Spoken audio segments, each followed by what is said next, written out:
हुजूर के साथ वो साथ है, अगर वो न आते तो कुछ भी न होता, सब कुछ उनके सदके में। मुसलमानों, हमारे सरों पर जो टोपियां नजर आ रही है, उलमा के सरों पर जो इमामा नजर आ रहा है, ये किसी और का सदका नहीं बल्कि आमिना के लाल के कदमों का सदका है। इमाम कहते जमीनो समा तुम्हारे लिए, मकीनो मक्का तुम्हारे लिए, चुनीनो चुना तुम्हारे लिए, बने तो जहां तुम्हारे लिए, हम आए यहाँ तुम्हारे लिए, उठे भी वहाँ तुम्हारे लिए, दहन में सबा तुम्हारे लिए, बदन में हेजा तुम्हारे लिए, फिरिश्ते खिदम रसूल हिशम तमाम उमम गुलाम करम वजूदो अदम हुदूसो किदम जहां में इया तुम्हारे लिए, ईमान मिला। बस आखिरी बात मैं आपके बारगाह में अर्ज करने लगा हूँ, ईमान मिला। हमारे सरों पर जो टोपियां हैं, हमको ईमान मिला, कुरान मिला, उनके सदके में मिला। अगर वो न आते,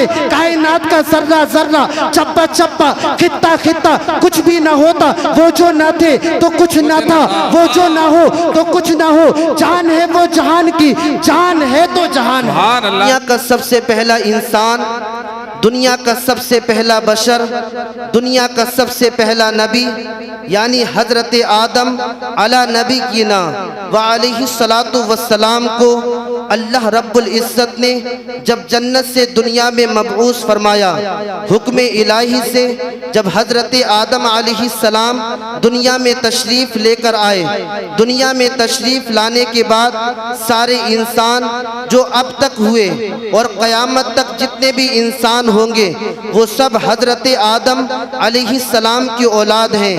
और हजरत आदम अलैहिस्सलाम की और सारे इंसानों को इब्ने आदम कहा जाता है।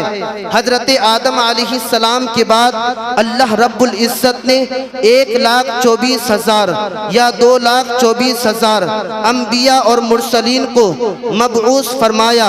और अम्बिया इकराम की जमात को, मुरसलीन की जमात को क्यों भेजा? इसलिए भेजा इंसानों की रहनुमाई के लिए, इंसानों की हिदायत के लिए।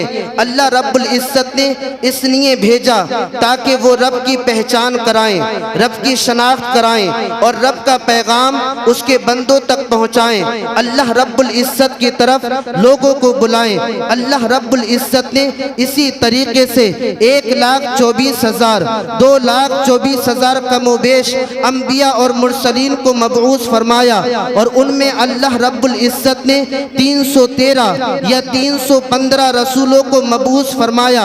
अब ये ज़रूरी नहीं है कि जितने अम्बिया तशरीफ़ लाए, जितने रसूल तशरीफ़ लाए, अल्लाह रब्बुल इज्जत ने सब पर किताबों को नासिल फरमाया, बल्कि अल्लाह रब्बुल इज्जत ने अम्बिया में से और मुरसलीन में से अपने चंद नबियों पर और चंद रसूलों पर अपनी किताबों को नासिल फरमाया।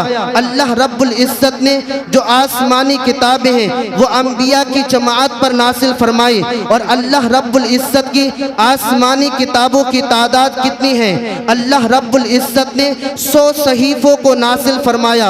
सहीफा बोलते हैं किताब को, छोटी किताब को, रिसाले को सहीफा बोलते हैं। अल्लाह रब्बुल इज्जत ने आसमान से हजरत जिब्राइल के जरिए से 100 सहीफों को नासिल फरमाया। और अल्लाह रब्बुल इज्जत ने मशहूर 4 किताबें नासिल फरमाई अपने अम्बिया पर। अल्लाहु अकबर कबीरा।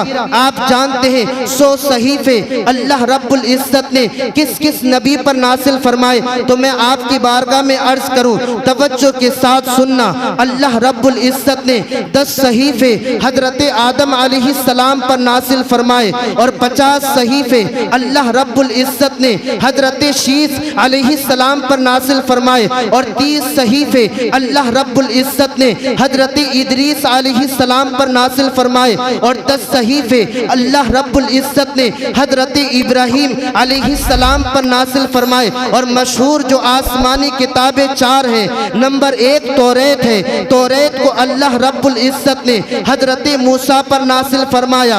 ज़बूर को अल्लाह रब्बुल इज्जत ने हजरत दाऊद पर नासिल फरमाया। इंजील को अल्लाह रब्बुल इज्जत ने हजरत ईसा अलैहिस्सलाम पर नासिल फरमाया।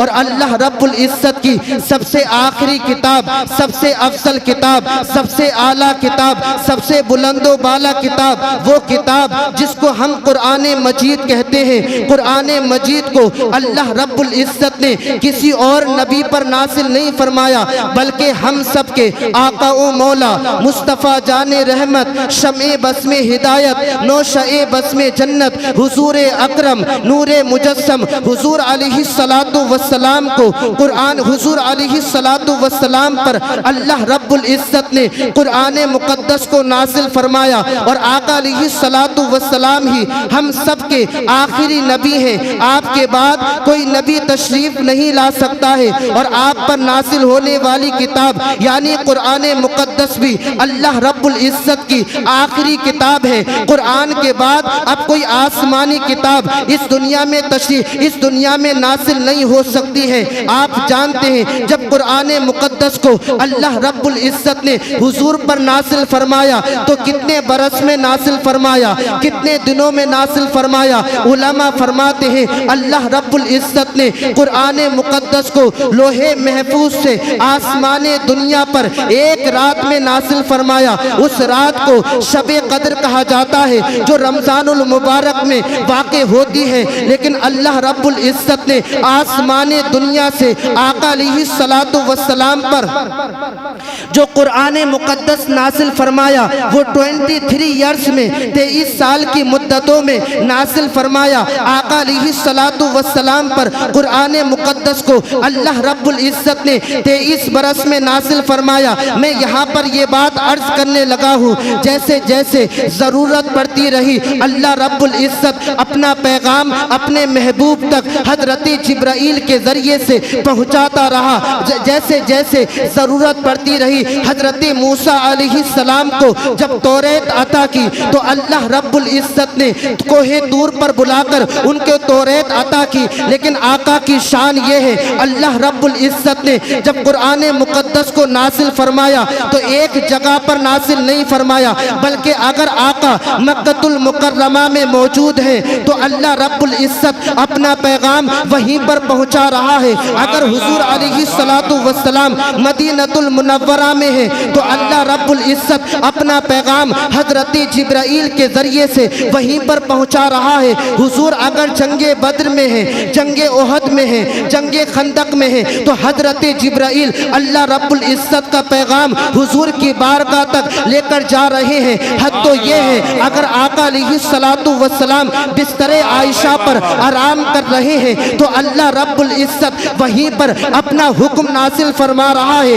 हजरत जिब्राइल के ज़रिए से। और अल्लाह रब्बुल इज्जत ने अब इस बात से पता चलता है जैसे जैसे ज़रूरत पड़ती रही अल्लाह रब्बुल इज्जत वैसे वैसे कुरान मुक़द्दस को नासिल फरमाता रहा। गोया के अल्लाह रब्बुल इज्जत किसी और की रज़ा नहीं चाहता, गोया के अल्लाह रब्बुल इज्जत ये फरमाना चाहता है महबूब जब आपकी मर्जी हो आप अल्लाह रब्बुल इज्जत की बारगाह में अरीज़ा पेश करेंगे, आपका रब अपनी आयात को आप पर नासिल फरमा देगा। बहुत सारे लोग 15वीं सदी में ये कहते हैं कि हुजूर किसी भी चीज़ के मालिक व मुख्तार नहीं है, हुजूर की रज़ा अल्लाह रब्बुल इज्जत के नज़दीक कोई भी रज़ा नहीं है, हुजूर तो मोहताज है माअल्लाह अल्लाह रब्बुल इज्जत की बारगाह के। हुजूर की रज़ा अल्लाह रब्बुल इज्जत नहीं चाहता है। मैं आपके सामने अर्ज करने लगा हूँ हजरत आदम अलैहिस्सलाम से लेकर हजरत ईसा तक जितने नबियों को अल्लाह रब्बुल इज्जत ने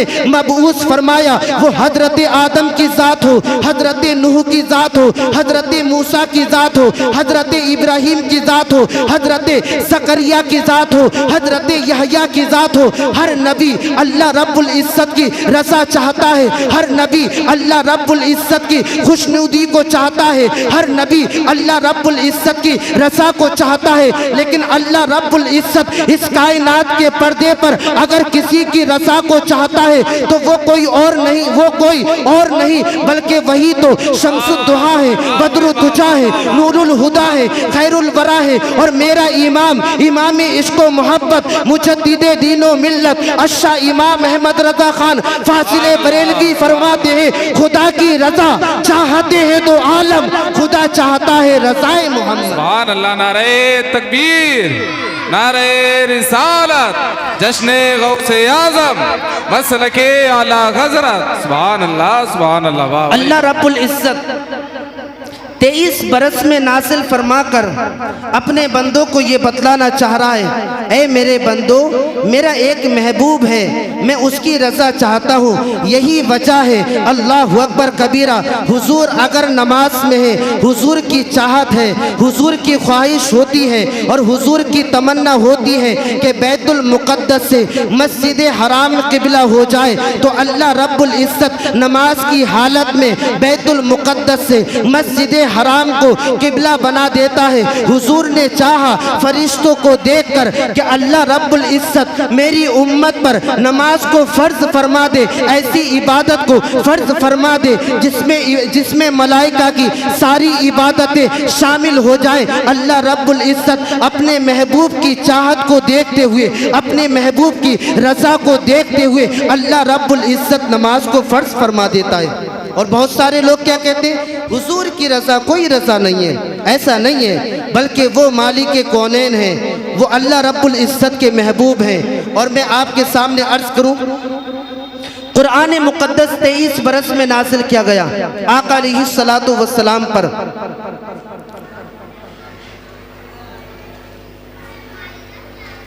और कुरान मुक़द्दस जिस तरीके से अल्लाह रब्बुल इज़्ज़त के अस्मा है और जिस तरीके से हुजूर अलैहिस्सलातु वस्सलाम के अस्मा हैं, इसी तरीके से कुरान पाक के भी बहुत सारे नाम हैं जो कुरान और अहादीस में मुताला करने से मिलते हैं। और इसमें मुख्तलिफ अक़वाल हैं। किसी ने 35 का जिक्र किया, किसी का कौल 40 का है, किसी का 90 का कौल है। मैं चंद अस्मा, चंद नाम कुरान मुक़द्दस के आपके सामने रखूं, और जिस ज़ात के ज़्यादा नाम होते हैं वो ज़ात उतनी ही ज़्यादा असमत और बुजुर्गी वाली होती है। जिस ज़ात के ज़्यादा नाम होते हैं उतनी ही ज़्यादा असमत वाली होती है। कुरान पाक के अस्मा क्या है? कुरान मुक़द्दस का पहला नाम किताब है। किताब के माना आते हैं जमा करना, इसलिए कुरान को किताब कहते हैं कि अल्लाह रब्बुल इज़्ज़त ने कुरान मुक़द्दस में सारे उलूम को, वो अव्वलीन हो आखिरीन उलूम हो, सारे उलूम को जमा फरमा दिया। कुरान मुक़द्दस का दूसरा नाम फुरक़ान है। फुरक़ान बोलते हैं फर्क करने वाली चीज को। अल्लाह रब्बुल इज़्ज़त ने कुरान का नाम फुरक़ान रखा इसलिए कि कुरान हक और बातिल के दरमियान फर्क करने वाली किताब है। कुरान का तीसरा नाम तंजील है। तंजील के माना आते हैं व तदरीज उतारना। अल्लाह रब्बुल इज़्ज़त ने इस किताब को आहिस्ता आहिस्ता, धीरे धीरे, रफ्ता रफ्ता नाज़िल फरमाया है। इसी वजह से इसको तंजील कहते हैं। कुरान मुक़द्दस का चौथा नाम हदीस है। हदीस बोलते हैं नई चीज को। दीगर आसमानी किताबों के बाद अल्लाह रब्बुल इज़्ज़त ने कुरान मुक़द्दस को नाज़िल फरमाया है, इसलिए ये दुनिया में नया है। इसी वजह से इसका नाम, चौथा नाम हदीस है। और कुरान मुक़द्दस का पांचवा नाम हक है। हक बोलते हैं सच को, यानी अल्लाह रब्बुल इज़्ज़त की ये किताब सच्ची है। सच्चे खुदा ने सच्चे नबी पर सच्ची किताब को नाज़िल फरमाया। कुरान मुक़द्दस का छठा नाम जिक्र है, सातवां नाम जिक्रा है और आठवां नाम तज़किरा है। इनके माना आते हैं याद दिलाना। अल्लाह रब्बुल इज़्ज़त का कुरान दुनिया में रहकर अल्लाह रब्बुल इज़्ज़त के बंदों को अल्लाह रब्बुल इज़्ज़त की याद और उसके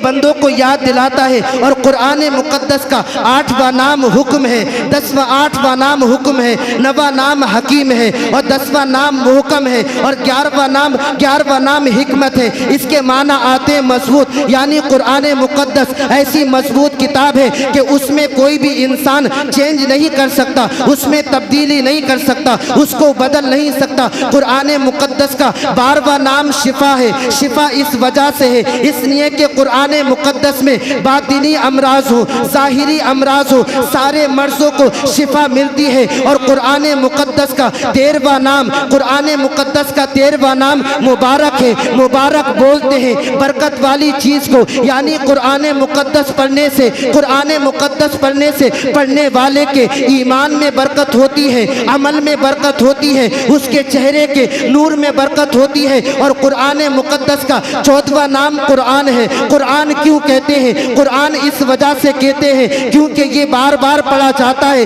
बार बार पढ़ा जाता है, इसकी तिलावत बार बार की जाती है। हर कोई इंसान मस्जिद में कुरान मस्जिद में देखो तो कुरान की तिलावत, घरों में देखो तो कुरान की तिलावत, मदरसों में देखो तो कुरान की तिलावत। और कुरान मुकद्दस का 15वां नाम हादी है, और 15वां नाम हादी है, और 16वां नाम हुदा है। हादी बोलते हैं हिदायत देने वाले को, इसलिए कि कुरान अल्लाह रब्बुल इज्जत के बंदों को सीधा रास्ता दिखाता है। और कुरान मुकद्दस का 17वां नाम सिराते मुस्तकीम है। सिराते मुस्तकीम, इस सिराते मुस्तकीम बोलते हैं सीधे रास्ते को, यानी अल्लाह रब्बुल इज्जत का कुरान उसके बंदों को सीधा रास्ता दिखाता है। और कुरान मुकद्दस का 18वां नाम बयान है, 19वां नाम तिबियान है। और अल्लाह बयान और तिबियान के माना आते हैं जाहिर करने वाला, यानी ये किताब जो है अल्लाह रब्बुल इज्जत के जितने अहकाम है, अहकाम शरा है और उलूम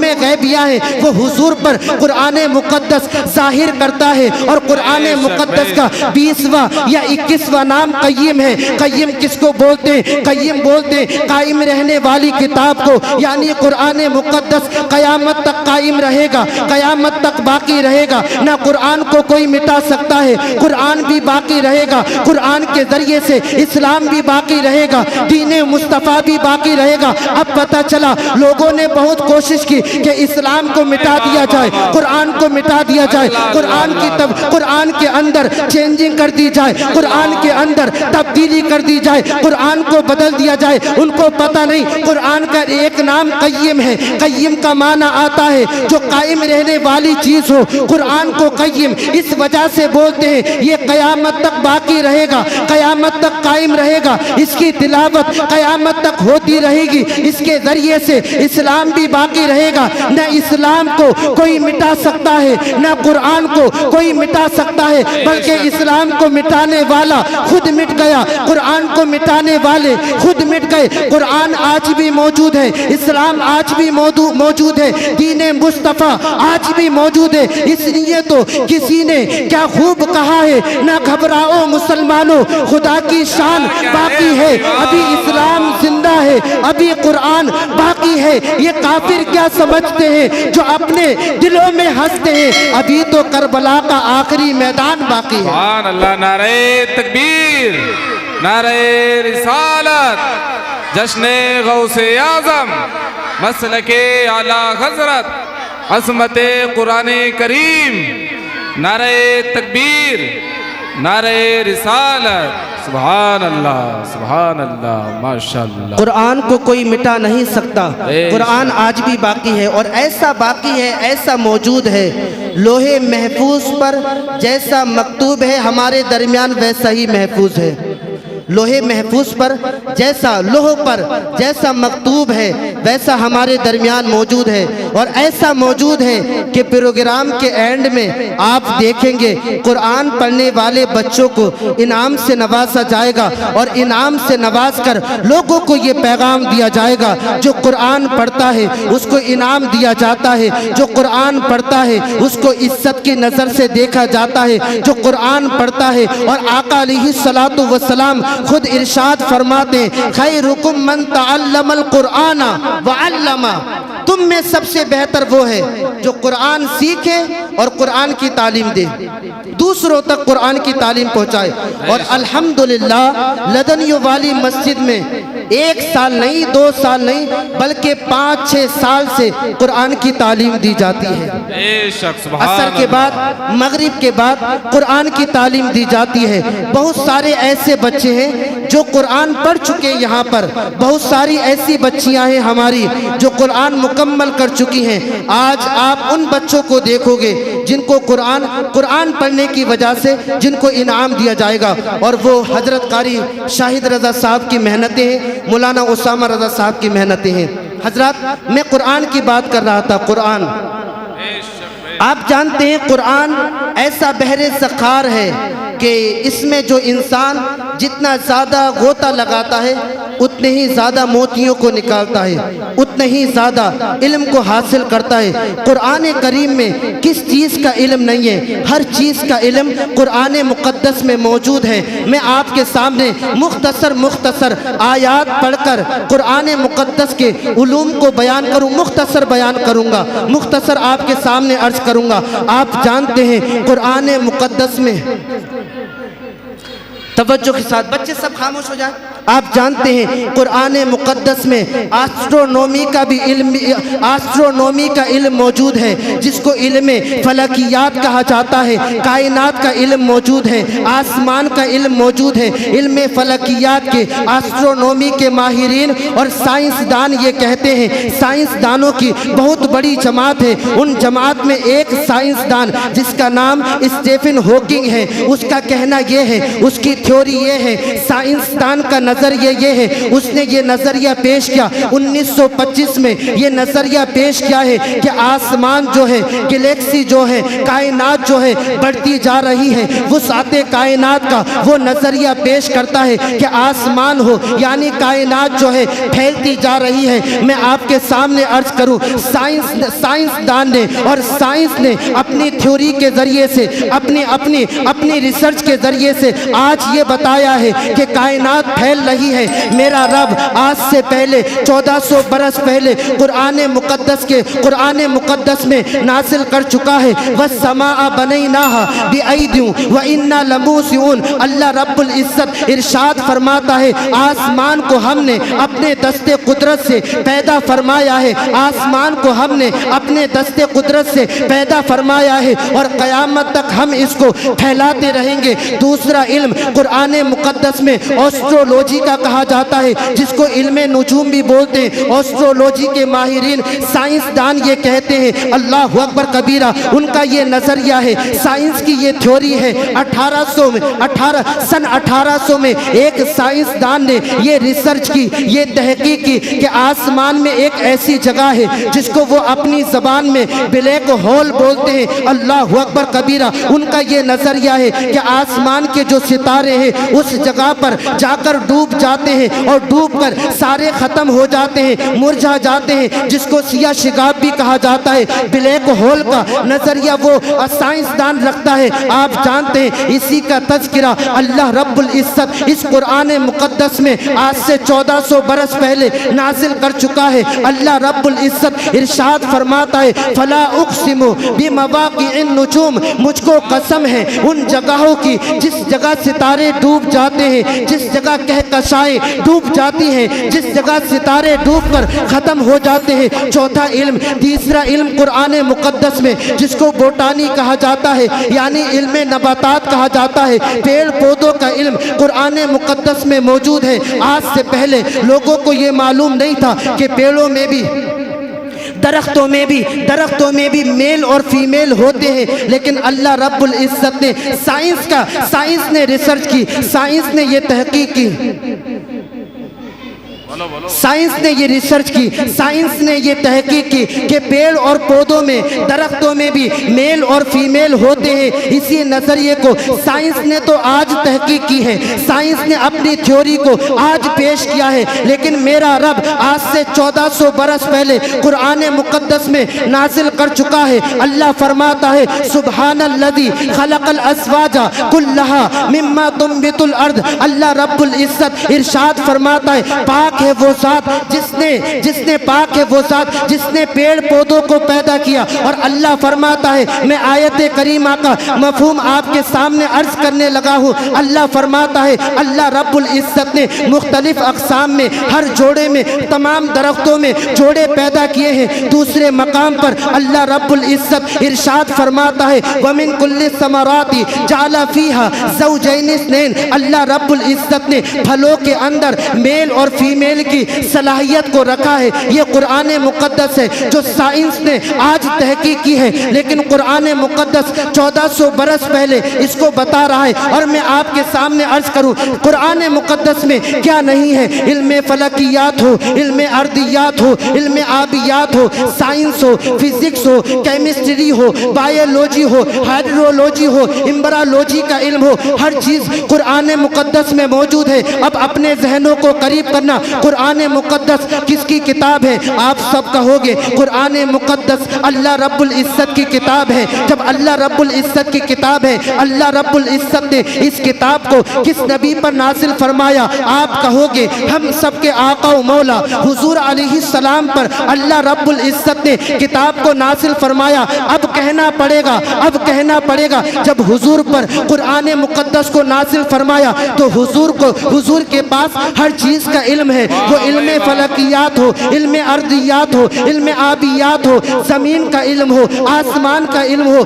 इल्म नुजूम हो, इल्म कहकशा हो, हर चीज़ का इल्म कुरान मुक़द्दस के अंदर मौजूद है। जब कुरान मुक़द्दस के अंदर मौजूद है तो यकीनन अल्लाह रब्बुल इज़्ज़त ने अर्रहमान अल्लमल कुरान, जब कुरान को अपने महबूब को सिखा दिया तो हुजूर भी सब कुछ जानते हैं, हुजूर के पास भी हर चीज़ का इल्म है। और मैं आपके सामने अर्ज करूं, साइंस की थ्योरी, साइंस की रिसर्च, साइंस की तहकीक जहाँ पर दम तोड़ देती है, क्या साइंस कभी अल्लाह रब्बुल इज़्ज़त को देख सकती है? हरगिज़ नहीं देख सकती है। लेकिन कायनात में एक ऐसी ज़ात है जिसको मुस्तफ़ा जाने रहमत कहते हैं, जिनका हम कलमा पढ़ते हैं, जिनका सदका हम खाते हैं, वो नबी मेराज की रात में जहाँ पर साइंस अब क्या क़यामत तक नहीं पहुँच सकती, उसकी रिसर्च वहाँ पर नहीं पहुँच सकती, आका अलैहिस्सलातु वस्सलाम ने शबे मेराज में अल्लाह रब्बुल इज़्ज़त का दीदार करके अपने गुलामों को दर्श दिया। मेरे गुलामों, अल्लाह रब्बुल इज़्ज़त ने तुमको जो महबूब दिया है वो कोई आम महबूब नहीं है, बल्कि वो नबियों का सरदार है, अंबिया का सरदार है, रसूलों का सरदार है। और मेरा इमाम कहता है नबी की शान क्या है? अल्लाह की सरताबा कदम शान है ये, इंसान नहीं इंसान वो इंसान है ये। कुरान तो ईमान बताता है इन्हें, ईमान ये कहता है मेरी जान है। सुभान अल्लाह, नारे तकबीर, नारे रिसालत, मसलके आला हज़रत। सुभान अल्लाह, माशाअल्लाह, बहुत खूब है राहिद भाई, सुभान अल्लाह, माशाअल्लाह। हर चीज़ का इल्म कुरान मुक़द्दस में मौजूद है, लेकिन अफसोस आज हमारे घरों में देखो कुरान ताक की जीनत बन गया। आज न नौजवान कुरान पढ़ता है, न हमारी माएँ और बहनें कुरान पढ़ती हैं। वो कुरान जिसको हम सीने से लगाया करते थे, वो कुरान जिसको हम रोज़ तिलावत किया करते थे, वो कुरान जिसको पढ़कर हम दुआ मांगते थे, अल्लाह रब्बुल इज़्ज़त कबूल फरमा लेता था। आज मैं यहाँ पर नौजवान बैठे हैं, मैं नौजवानों की बारगाह में अरीज़ा पेश कर रहा हूँ। नौजवानों से कहना चाहूँगा, हमने कुरान को छोड़ दिया। वो मुअज़्ज़ज़ थे, ज़माने में मुसलमान होकर हम ख्वार हुए, तारीक़े कुरान होकर हमने कुरान को छोड़ दिया। आज कुरान ताक की ज़ीनत बन गया, ना घरों में कुरान पढ़ा जाता है, अल्लाह अकबर कबीरा, ना अपने घरों में कुरान पढ़ा जाता है, ना अपनी दुकान में हम कुरान को पढ़ते। फिर हम कहते हैं घर में बरकत नहीं है, कारोबार में बरकत नहीं है, रिस्क में बरकत नहीं है। फिर इमाम साहब के पास आते, हजरत तावीज़ बना दे, घर में बरकत हो जाए, कारोबार में बरकत हो जाए, औलाद फरमा बरदार हो जाए। हजरात, जब तक कुरान नहीं पढ़ोगे, अल्लाह अकबर कबीरा, उस किताब को तुमने छोड़ दिया। हमारे असलाफ इसके ज़रिए से बरकतें हासिल करते थे, उनके रिस्क में वुसाअतें हुआ करती थी, उनके रिस्क में बरकतें हुआ करती थी। कुरान के पढ़ने की बात तो कुरान तो नहीं पढ़ते, लेकिन मैं अपने नौजवानों को देखता हूँ तो दिल खून के आंसू रोता है कि आज नौजवानों ने अपना लाइफ स्टाइल बिल्कुल चेंज कर दिया है, अपना रूल मॉडल बिल्कुल चेंज कर दिया है, और हमने अपना आइडियल उन लोगों को बना लिया है, उन बेहया एक्टरों को अपना आइडियल बना लिया है, जिनकी रात भी गुनाहों में गुजरती है, जिनके दिन भी गुनाहों में गुजरते। वो मुंबई के एक्टर, उनके नक्शे कदम पर हम अपनी ज़िंदगी को बसर कर रहे हैं। अगर वो जैसा शूज़ पहनता है, मेरा नौजवान है, इस्लाम का दावा करता है, अपने सीने में ईमान को रखता है, दिल में ईमान को रखता है, लेकिन उस बेहया एक्टर, उस काफिर एक्टर की इत्तिबा करता है। मुंबई का एक्टर जैसा लिबास पहनेगा, मेरा नौजवान है वैसा ही लिबास पहनता है। अगर वो अपने गले में चैन पहनता है, अपने हाथ में चैन पहनता है, तो हम शरीयत को नहीं देखते, बल्कि शरीयत की धज्जियां उड़ाते हुए उसकी इत्तिबा करते हैं। लो मैं तुमको बताना चाहता हूँ, मुसलमान की ये शान नहीं है कि मुसलमान मुंबई का एक्टर हो या दुनियादार की इत्तिबा करे, दुनियादार की पैरवी करे, दुनिया के पीछे चले, दुनिया के नक्शे कदम पर चले। मुसलमान की शान ये है, हमारा आइडियल, हमारा रोल मॉडल अगर कोई होगा तो वो हजरत अबू बकर सिद्दीक की ज़ात है, हजरत उमर फारूक आज़म की ज़ात है, हजरत उस्मान गनी की ज़ात है, हजरत मौला अली की ज़ात है। और अल्लाह रब्बुल इज़्ज़त तो कुरान मुक़द्दस में इरशाद फरमाता है, लक़द काना लकुम फ़ी रसूलिल्लाहि उस्वतुन हसना। अल्लाह फरमाता है तुम्हारे लिए ज़िंदगी गुजारने का कोई बेहतरीन तरीका है, कोई बेहतरीन रास्ता है। कोई अगर मैं अपने अल्फाज में अर्ज करने लगा हूँ, अगर कोई मरकज़ मोहब्बत है तो वो कोई मरकज़ मोहब्बत नहीं, बल्कि वो हुजूर का दरबार है। मकीने गुंबदे खसरा की ज़ात है, उनकी ज़िंदगी को देखो, उनके शबो रोज़ को देखो, किस तरीके से उन्होंने अपनी ज़िंदगी को बसर करके अपने गुलामों को पैगाम दिया है। मेरे गुलामों, इस्लाम के दामन को मजबूती से थाम कर मेरे नक्शे कदम पर चलते रहना, दुनिया को नहीं देखना, लोगों को नहीं देखना, बल्कि मेरे नक्शे कदम पर चलते रहना। और इसी की मंजर कशी और इसी मंजर को खींचते हुए मेरे पीरो मुर्शिद हुजूर ताजुल शरिया फरमाते, जिंदगी ये नहीं है किसी के लिए, जिंदगी है नबी की, नबी के लिए ना समझ मरते हैं, जिंदगी के लिए जीना मरना है सब कुछ नबी के लिए। सुभान अल्लाह, नारे तकबीर, नारे रिसालत, मसलके आला हज़रत, सुभान अल्लाह। जीना मरना है सब कुछ नबी के लिए। मुसलमान की शान आज हम अपने घरों में देखो, ना माँ बच्चे को समझाती है, ना बाप बच्चे को समझाता है। अरे फैज भाई वो कहाँ शायरे तमू लखनऊ, अच्छा, मैं बस अपनी बात ख़त्म कर रहा हूँ। बुलबुले बाग़े मदीना, बुलबुले बाग़े रसा, जनाब हज़रत ज़ीशान अत्तारी साहब क़िबला वो मिंबर रसूल पर जलवा फिगन हो चुके। बस मैं आखिरी बात अर्ज़ करने लगा हूँ। हज़रत जुनैद बगदादी रज़ी अल्लाह ताला अन्हु, अहले सुन्नत के बहुत बड़े आलिम दीन ने इस वाक़े को बयान किया। हज़रत जुनैद बगदादी को मालूम हुआ कि उनके कस्बे में, उनके शहर में, उनके इर्द गिर्द, उनके आसपास एक मुसव्विर है, तस्वीर बनाता है और लोगों की तस्वीर बनाता है। लोग उसके पास जाते हैं और अपने महबूब की, अपने मुहिब की, अपने आशिक की, अपने माशूक की तस्वीर बनाते हैं।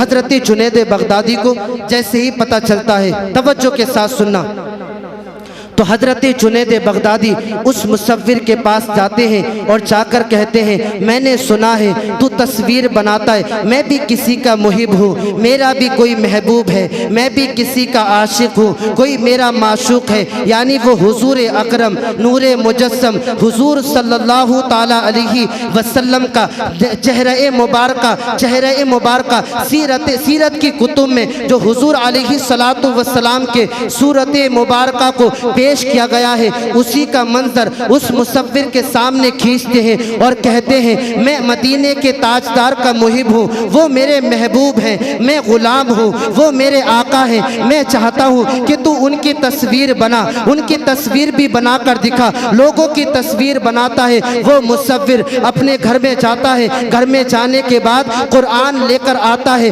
कुरान जैसे ही लेकर आता है फौरन कुरान लाकर हज़रत जुनैद बगदादी के सामने रख देता है और कुरान लाकर हजरत जुनैद बगदादी के सामने रखकर अल्लाह अकबर कबीरा वो कहता है, ऐ जुनैद, जिसके तुम मुहिब हो, जिसके तुम गुलाम हो, मैं भी उनका गुलाम हूँ, मैं भी उनसे मोहब्बत करता हूँ, मैं भी उनसे उल्फत करता हूँ। फिर वो कहता है कि तुम हुजूर की तस्वीर के बारे में बात कर रहे थे, तवज्जो के साथ सुनना। वो मुसव्विर हजरत जुनैद बगदादी से कहता है कि मैं भी उनसे मोहब्बत करता हूँ, उनकी तस्वीर की तुम बात करते हो, अगर हुजूर का चेहरा देखना है तो पढ़ो कुरान।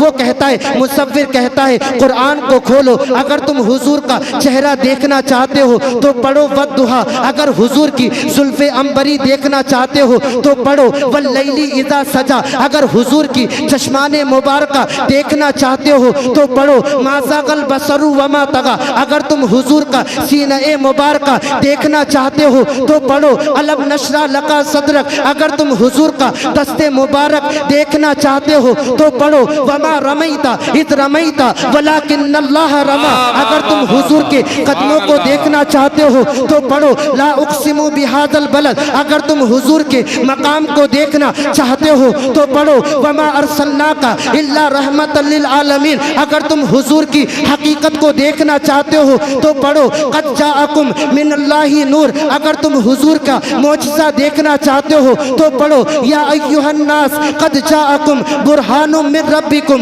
व अंज़लना इलैकुम नूरम मुबीना। वो मुसव्विर कहता है, पूरा कुरान हुजूर की तारीफ में, हुजूर की नात में, हुजूर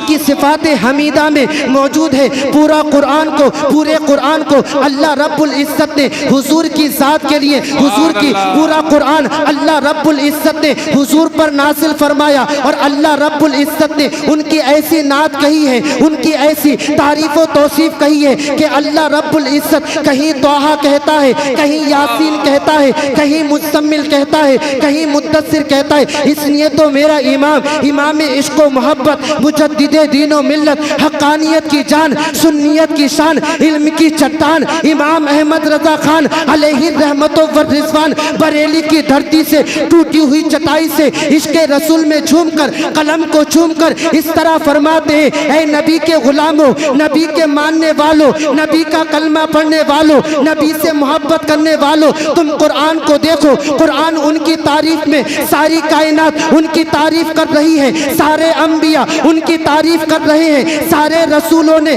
उनकी तारीफ की है, सारे अंबिया, सारे औलिया हो, अख्ताब हो, अगवास हो, जितने भी अइम्माए मुज्तहिदीन हो, मुफस्सिरीन हो, मुतकल्लिमीन हो, मुहद्दिसीन हो, उलमा की जमात है, सबकी ज़बान अगर रत्बुल लिसान है तो किसी और की तारीफ में नहीं बल्कि मकीने गुंबदे खजरा की तारीफ में सब तारीफ कर रहे हैं। इसलिए मेरा इमाम कहता है, अपने नबी की शान ये है, सरवर कहूँ के मालिको, मौला कहूँ तुझे, बागे खलील का गुले सेबा कहूँ तुझे, तेरे तो बस आएबे तनाही से है बरी, है राहू मेरे शाह, मैं क्या क्या कहूँ तुझे, अल्लाह रे तेरे जिसमें मुनव्वर किताबिशे, ऐ जाने जा मैं जाने तजल्ला कहूँ तुझे, लेकिन रज़ा ने खत्मे सुखन इस पे कर दिया, खालिक का बंदा खल्क का आका कहूँ तुझे।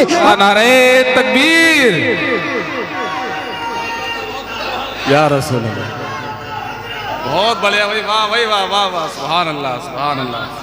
और उनकी शान ये है, मैं आला हजरत के 4-5 इशारों पढ़ूं, उनकी शान ये है, जब उनकी शान ये है, हम मुसलमानों को लदनियों वाली मस्जिद में जश्न गौसुल बरा में आने वालों, जब उनकी शान ये है, कायनात के पर्दे पर सबसे ज़्यादा बुलंदो बाला मकाम किसी का है तो वो हमारे आका का है, हमारे नबी का है, आमिना के लाल का है। अब मुसलमान को ये होना चाहिए, जान है इश्क़े मुस्तफ़ा, रोज़ फुजू करे खुदा, जिसको हो दर्द का मसा, नासे दबा उठाए क्यों, फिर के गली गली तबाह, ठोकरे सबकी खाए क्यों, दिल को जो अकल दे खुदा, तेरी गली से जाए क्यों, और हम उनकी गली से क्यों जाए, उनकी गली तो वो गली है अल्लाह अकबर कबीरा, जहाँ पर मांगते हुए ताजदार फिरते हैं और ऐसे मांगते हैं और उनको अता किया जाता है, क्यों अता ना किया जाए। नबी की शान ये है, वो जो न थे, नबी की शान ये है, नबी की शान ये वो क्यों ना अता करे,